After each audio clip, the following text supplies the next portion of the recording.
Where should you start putting your excess money first? Savings account, investment account, retirement account? Let's talk about 5 places you should be prioritizing as the excess cash starts flowing. Before diving in, I wanted to first say you should have an emergency savings. 3 to 6 months of your monthly living expenses is a good general amount to hover around. I didn't want to waste one of my 5 places on emergency savings. Boring. I also didn't want to title this video 6 places to prioritize putting your money. 6 is a suspicious number. You know it, I know it, we all know it. Let's get to it. First place, free money opportunities. A 401k match. If you work at a company that offers a 401k, this will allow you to save for retirement and receive tax deductions up front or tax-free growth long term.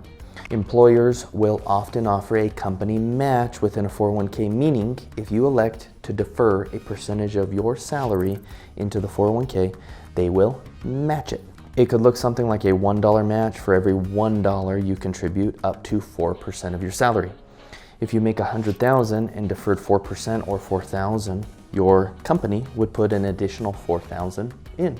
If my math is correct, that is a 100% return on your money. Doubling your money seems like a good thing.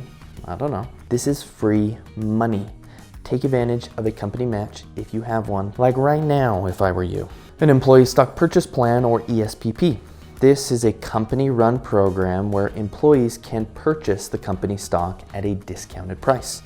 Typically, this discount is 15%. Found you some more free money. If your company has an ESPP, of course. Even more, some employee stock purchase plans have no restrictions on when you sell the company stock. So, hypothetically, you could purchase $25,000 worth of company stock for $21,250, then turn around, sell right away, and move into a more diversified fund of many stocks instead of just the one, pocketing the 15% discount, less any taxes owed. A health savings account, or HSA match. Like a 401k, some companies will offer a company match within a HSA. Free money again. HSAs provide you a tax deduction up front, grow tax deferred, and the money can be pulled out tax-free if used for medical expenses down the road. That's the triple crown. After age 65, you can even pull HSA money out for anything penalty-free. You'll just have to recognize the income for tax purposes. Lastly, there's gambling. Go down to Las Vegas, put it all on black. If you win, your money doubles, just like a 401k match. I'm just trying to make 401ks seem cool. You could also lose all your money. To be honest, I don't know a lot about roulette or gambling. I had to Google put it all on black to make sure it meant what I thought it meant. It did, thank goodness. I also used to think the dice game craps with a P was craps, which is a 5-legged crustacean. I said it out loud too, in front of people. I'm still haunted by the faces of those present when I did it. It's been a long journey. To be clear, I'm not advocating you prioritize gambling or even gamble. Just looking to add some levity amidst some of this important stuff so you keep paying attention. Now it's time to fly. Your attention span is at risk. Place number 2, high interest debt. If you carry debt on a credit card, prioritize paying it off immediately. If you have student loans, car loans, or any other kind of loan that carries a high interest debt, like 7% or higher, prioritize paying them off. If you have a mortgage, remember that the interest you pay is tax deductible up to a certain threshold. I typically don't recommend prioritizing a mortgage if the rate is reasonable and the equity built up in the home is sufficient. Place number 3, tax benefit accounts. Tax benefit accounts can also be called qualified accounts, which are accounts that qualify for a tax benefit. Here are a few examples: 401k, 403b, IRA, SEP IRA, Roth IRA, HSA, 529 education savings plan.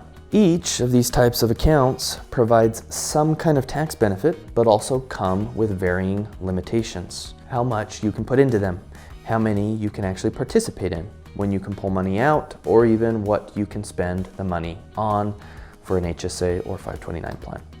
Some shy away from qualified accounts because of the lack of flexibility. No one likes to be told what to do, especially about their money. I get it. But if you're a high income earner and have the excess to take advantage of maxing a few of these accounts out, I would make it a priority. Place number 4, a taxable investment account. This type of account can also be called a non-qualified account. It receives no tax benefit, but also has no limitations. You can put as much or as little as you want into it, and you can pull your money out whenever. These accounts are often titled in your name or the name of you and your spouse, like a bank account. You can invest this money as aggressively or as conservatively as you would like. You can give stock positions in kind to charities to avoid taxable gains. You can sell stock positions that have lost value to offset gains in the future. You can even borrow against this account if you're in a tight pinch and don't want to sell stocks and realize gains. Consider this: you have your boring but important emergency savings for the immediate future, to be accessed for any expenses or emergencies within the year. You have your taxable investment account for the near to long-term future, to be accessed for any expenses or needs from a year plus to your retirement. Then you have your qualified accounts for the long-term and retirement, to be accessed for living expenses in retirement primarily. A taxable brokerage account can obviously be used and invested accordingly for retirement as well, but it can also provide some liquidity before some of your qualified retirement accounts can be accessed to avoid any penalties. And place number 5, illiquid growth investments. Illiquid investment is often associated with higher growth. This makes sense. You should demand higher growth if you're giving up access to your money for an extended period of time with risk. Investing money into a small business or group of small companies committed to growing a lot, venture capital. Investing money into real estate properties and using leverage to do it. The real payoff doesn't come until the mortgages are paid off on those properties down the road. Investing money in a private equity fund that locks up your money for a number of years but projects large returns. These can be powerful investments to add to your portfolio. So why did I place these last if they are so powerful? The projected high growth in these alternative investments can be seductive, but they also carry risk and are illiquid in most cases. I simply think it is prudent to first take advantage of free money, second, pay down high interest debt, third, seek to max out any available retirement accounts for tax benefits and long-term growth, and fourth, build up a liquid taxable investment account that can provide some flexibility if the tides turn in the economy, with your job, or in your life. These 4 places and some emergency savings will lay a strong foundation for any shifting tides before expanding into some higher risk, less liquid type investment that will require patience. So there you go. 5 places to prioritize putting your money, with a few laughs along the way. For me at least. Until next time.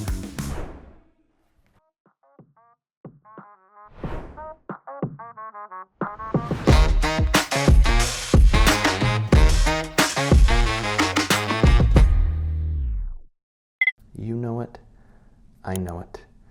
Get comfortable in the chair, sit back, here we go.